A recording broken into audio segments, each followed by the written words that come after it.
اب میں اس شخصیت سے گزارش کر لوں آپ سب کے لیے جو تعارف کی محتاج نہیں ہے، جناب مولانا ابن حسن صاحب، جو خوبصورت ناظم اجلاس بھی ہیں، نہایت ذیشان خطیب بھی ہیں، اور اللہ نے علمی صلاحیتوں سے بھی نوازا ہے، اور آج کی اس بزم میں وہ میزبان بھی ہیں، انہیں حق میزبانی بھی ادا کرنا ہے۔ چند لمحات کے لیے ان سے گزارش کر رہا ہوں کہ آپ تشریف لائیں۔ جناب مولانا ابن حسن صاحب، خطیب مسجد قاضیان جلال آباد، آپ تشریف لائیں، اپنے خیالات کا اظہار فرما دیں۔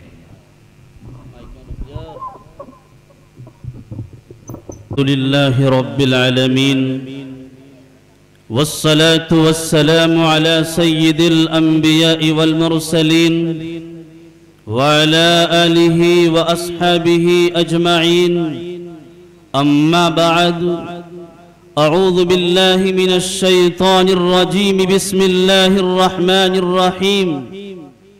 والربانیون والاحبار بما استحفظوا من کتاب اللہ، صدق اللہ العظیم۔ نام احمد یہ وہ نام ہے جو اگر بے ارادہ بھی منہ سے نکل جائے گا، راہ کے سنگ ریزے بکھر جائیں گے، اہل بے درد کا دل پگھل جائے گا۔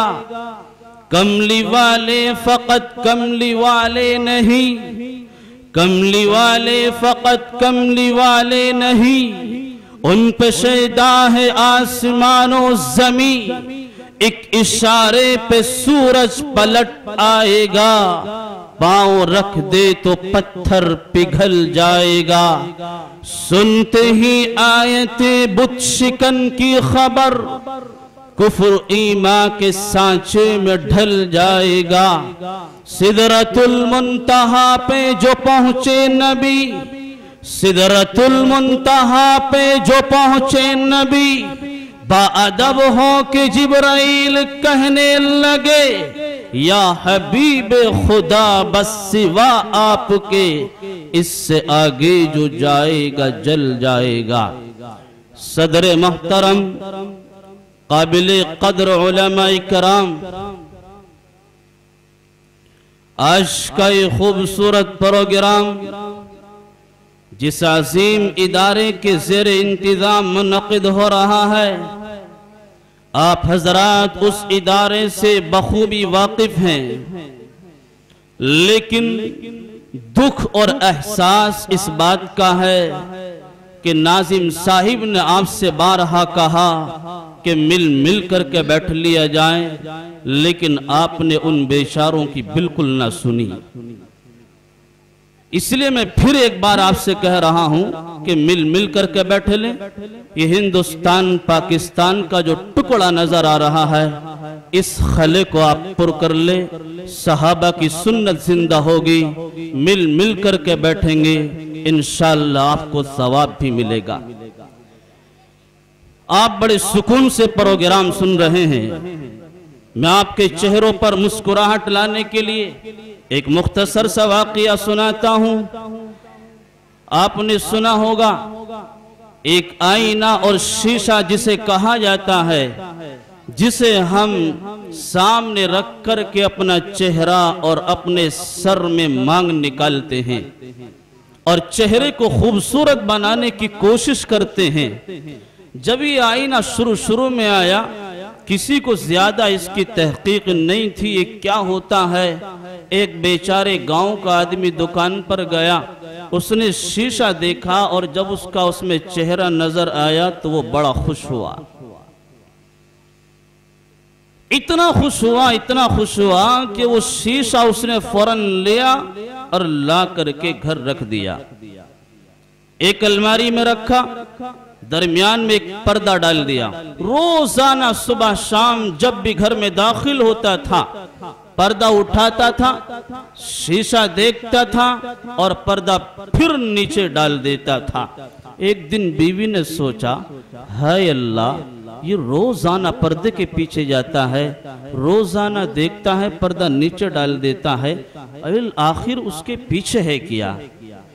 اس بات سے آپ بخوبی واقف ہیں کہ عورتیں شوہروں کی جیب کی تلاشی، شوہروں کی دیکھ بھال بہت زیادہ کرتی ہیں، لہذا وہ بیچاری گئی، پردہ اس نے اٹھایا، شیشہ ہاتھ میں لیا، اسے صورت نظر آئی، لیکن اسے اس بات کا علم نہیں تھا کہ یہ صورت میری ہے، لہذا اس نے شیشہ دیکھا، چیخ ماری اور زمین پر گر گئی۔ ساس نے کہا بہو کیا ہو گیا؟ کہنے لگی کچھ نہیں، کہ لے آیا کہ کیا کہ دوسری۔ ساس پریشان ہو گئی، آخر میں بھی تو دیکھوں کیا بات ہے۔ ساس بیچاری بوڑھی تھی، تقریباً 80-90 سال کی عمر ہوگی، چہرے پر سلوٹیں پڑ چکی تھی، سوکھ کر کے چھوارا منقع ہو چکی تھی۔ وہ بیچاری گئی، اس نے بھی کبھی شیشہ نہ دیکھا تھا، اس نے شیشہ اٹھا کر کے دیکھا۔ ساس بولی بہو گھبرا مت، بڑھیا ہے، کچھ نہیں ہوگا، 2-4 دن کے بعد یہ بھی چلی جائے گی۔ تو آپ مسکراہٹ چہرے پر رکھیے، خوش مزاجی کے ساتھ پروگرام کو سنیے، انشاءاللہ آپ کو فائدہ ہوگا۔ ہمارے جو مہمان محترم ہے جن کا آپ کو کافی شدت سے انتظار ہے، وہ بہت جلد اسٹیج پر تشریف لائے چاہتے ہیں۔ میں صرف آپ تک یہ پیغام پہنچانے کے لیے چند لمحات کے لیے آپ کے درمیان حائل ہوا کہ میں ان لوگوں کو مبارکبادی پیش کر دوں جو اپنے قیمتی اوقات میں سے وقت نکال کر یہاں تشریف لائے۔ میں تاکہ ان لوگوں کو مبارکبادی پیش کر دوں جو وقت بر وقت مدارس اسلامیہ کا خیال رکھتے ہیں۔ میں تاکہ ان لوگوں کو مبارکبادی پیش کر دوں جو مدارس اسلامیہ کو محبت کی نظر سے دیکھتے ہیں۔ میں تاکہ ان لوگوں کو مبارکبادی پیش کر دوں جو مدارس اسلامیہ سے پڑھنے والے اور پڑھانے والوں سے محبت رکھتے ہیں۔ میں مبارکبادی پیش کرتا ہوں ان تمام تر طلباء کو، ان تمام تر طالبات کو جو قرآن کریم پڑھ کر، اور ان تمام تر علماء کو جو قرآن کریم پڑھا کر اپنی دنیا اور اپنی آخرت سنوارنے کی فکر میں لگے ہوئے ہیں۔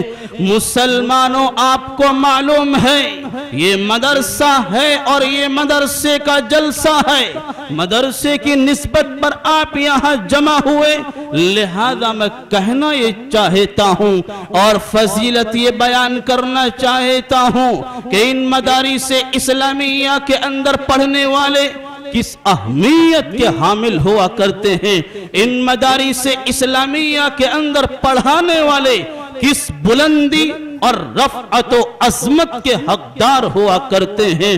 مسلمانوں کان کھول کر کے سنو اور ان مدارس اسلامیہ کی اہمیت اور عظمت کو پہچانو کہ مدارس اسلامیہ کیا ہوتے ہیں اور یہ کیا خدمت انجام دیتے ہیں۔ آج ہماری زبانوں پر ان کی برائیاں، آج ہماری زبانوں پر مدارس اسلامیہ کے ذمہ داروں کی برائیاں کہ رات دن چندے کر کے کھاتے ہیں، یہ رات دن چندے کر کے اپنے پیٹ پالتے ہیں۔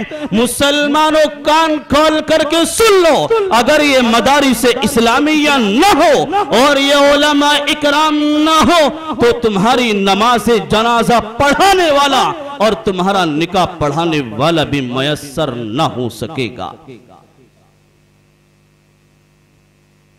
اور جن کے پیچھے آپ 5 وقت نماز ادا کر رہے ہو، وہ علماء، وہ امام آپ کو میسر نہ ہو سکیں گے۔ یہ سب کچھ میرے بھائیوں ان مدارس اسلامیہ کی دین ہوا کرتی ہے، لیکن یاد رکھو جب کسی چیز کی نسبت نبی سے مل جاتی ہے تو اس چیز کی نسبت بہت زیادہ بڑھ جایا کرتی ہے۔ اسی طرح یہ مدارس اسلامیہ ہے اور ان مدارس اسلامیہ کی نسبت اس مدرسے سے جا کر کے ملتی ہے جس مدرسے کو نبی نے، جس مدرسے کو آمنہ کے لخت جگر نے، جس مدرسے کو وجہ تخلیق کائنات نے آج سے 1400 سال پہلے قائم کیا تھا، اس مدرسے سے اس مدرسے کی نسبت جا کر کے ملتی ہے۔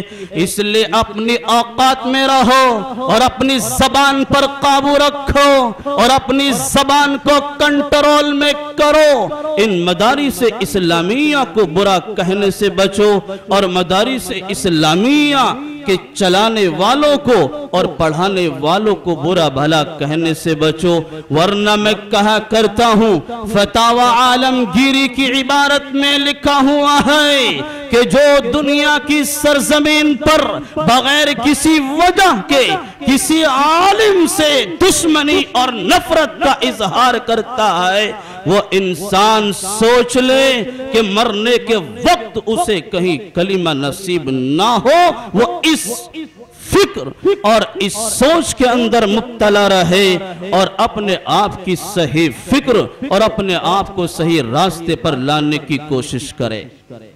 سامعین، میں کہنا یہ چاہتا ہوں اور آپ سے ایک سوال کرنا چاہتا ہوں کہ بتاؤ ابو بکر معتبر کب ہوا؟ کہ بتاؤ عمر خطاب کا بیٹا معتبر کب ہوا؟ بتاؤ عثمان غنی کب معتبر ہوئے اور کب علی المرتضی معتبر ہوئے؟ اس وقت جبکہ ان کی نسبت نبی سے جڑی اور جب یہ نبی کی آغوش میں پہنچے، جب انہوں نے کلمہ پڑھ لیا تو ان کو صحابہ اکرام رضوان اللہ علیہم اجمعین کا لقب ملا۔ اسی طرح میرے بھائیوں، جس چیز کی نسبت نبی سے جڑ جاتی ہے اس چیز کی نسبت بڑھتی ہوئی چلی جاتی ہے۔ اسی طرح کچھ مہمان ہوتے ہیں، میرے گھر کے اندر مہمان آیا، اس کی اہمیت الگ ہوگی۔ ایک گاؤں کے عام انسان کے یہاں مہمان آیا، اس کی اہمیت الگ ہوگی۔ ایک وزیر اعظم کے یہاں مہمان پہنچا، اسے رہنے کے لیے بنگلہ ملے گا، کھانے کے لیے بہترین سامان ملیں گے، لیکن ایک عام انسان کے یہاں پر وہ کھانے کے لیے چیزیں میسر نہ ہو سکے گی۔ لیکن میرے دل کا یقین کامل یہ ہے کہ ان مہمانوں سے بہتر کوئی مہمان ہو ہی نہیں سکتا جو نبی کے گھر کا مہمان ہو، اور جو نبی کے گھر کے اندر قرآن کی تعلیم حاصل کرتا ہو۔ وہ کون ہے؟ وہ نبوت کے مہمان ہے، وہ نبی کے مہمان ہے۔ اور فضیلت کو سنو مسلمانوں، بات آگے بڑھاتا ہوں، ان کی فضیلت آپ تک پہنچاتا ہوں اور ایک واقعے سے آپ کو سمجھانا چاہتا ہوں۔ خواجہ باقی باللہ ایک بہت بڑے بزرگ گزرے ہیں، اللہ کے ولی ہے، مجدد الف ثانی کے شیخ ہیں، لہذا خواجہ باقی باللہ ایک مرتبہ مجلس میں بیٹھے ہوئے ہیں، ان کے سامنے ایک مرید نے ان کی تعریفیں شروع کر دی۔ انہوں نے کہا میرے شیخ تو ایسے ہیں، میرے شیخ کو رب نے ایسے ایسے مریدین عطا کیے، رب کائنات نے ایسا ایسا مقام میرے شیخ کو عطا کیا، لہذا خواجہ باقی باللہ خاموش ہے۔ خواجہ باقی باللہ نے کچھ نہ کہا اور نہ ان کو روکا۔ رب کی جانب سے آزمائش اتر گئی اور آزمائش کے اندر مبتلا ہو گئے۔ صرف اتنی خاموشی کی بنا پر رب کائنات نے ان پر قبض کی کیفیت تعریف فرما دی۔ رب کائنات کی جانب سے جو الہام ہوتا تھا، جو کشف ہوتا تھا، جو رب کائنات کی جانب سے القا ہوتا تھا، رب نے وہ ساری کیفیت ختم کر دی۔ خواجہ باقی باللہ پریشان ہے، رب کے سامنے رو رہے ہیں، رب کائنات کے سامنے گڑ گڑانے لگے، رب کائنات کے سامنے ہاتھوں کو اٹھا کر اپنی آنکھوں سے آنسو بہانے لگے اور کہا یا الہ العالمین، میری ایسی کون سی غلطی ہے کہ مجھ سے تو نے وہ کیفیتیں ختم کر دی۔ رب کائنات نے خواب میں بتلایا اے خواجہ باقی باللہ تمہاری اس کمی کی وجہ سے وہ کیفیت ختم کر دی گئی، لہذا اگر تم چاہتے یہ ہو کہ وہ کیفیت تمہاری واپس کر دی جائے تو سنو اس کا حل یہ ہے، مسلمانوں قوت سامیہ کو میری جانب متوجہ کر کے سنو کہ جاؤ قریب میں تمہارے ایک بستی ہے، وہاں ایک مدرسہ ہے، چھوٹے چھوٹے بچے قرآن پڑھ رہے ہوں گے، رب کے معصوم بچے قرآن پر نظر ڈال رہے ہوں گے، جاؤ ان سے دعا کراؤ، اللہ تعالی تمہاری وہ کیفیت واپس کر دے گا۔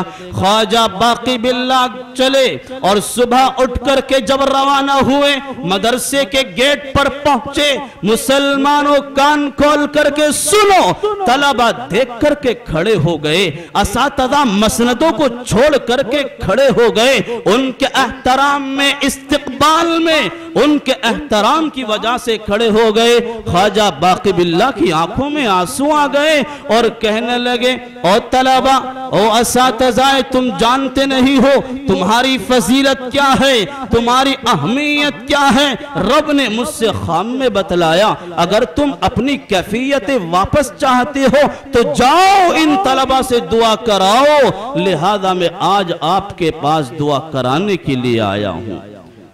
طلبہ نے ہاتھ اٹھائے، اساتذہ نے ہاتھ اٹھائے، رب سے دعا مانگی، رب کائنات نے ان کی وہ ساری کیفیتیں واپس کر دی۔